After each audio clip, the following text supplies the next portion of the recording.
One of the things that my mom passed on to me first and foremost was to always pray in the morning before I go into the office. There are so many other things that can keep you distracted out there in the world, and she used to always just say, put God first and everything will fall into place.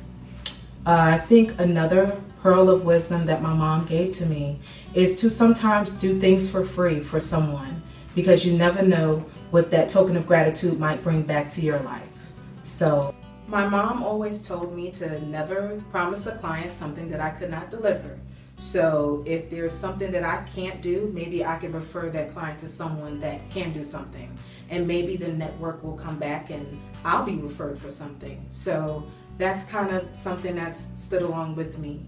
Not being afraid to say no, not being afraid to say I don't know, and just kind of learning in that process. Now, she also taught you something about dealing with irate customers. Yes. And irate clients, and what's the best way to deal with those kind of situations. She always told me there's times that you might need to take a step back.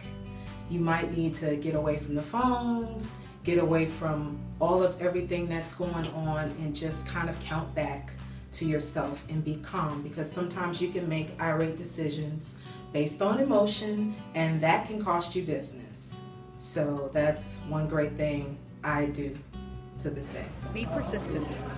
Be polite and be persistent.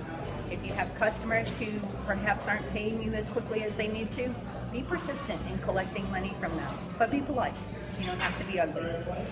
Is there a specific example, something your mom did or an experience she had that you might be able to recall? Well, we had a small family business, makes springs and wire forms up in Buffalo, New York. And in various parts of the time that she was in the business in the 80s, there were cash shortfalls everywhere.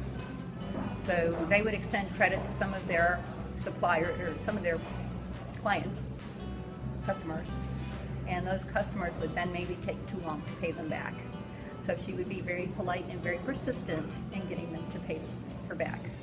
And she was very good at getting the money to come in. So it was a small business. Most small businesses can't afford to be cash loaners for very long.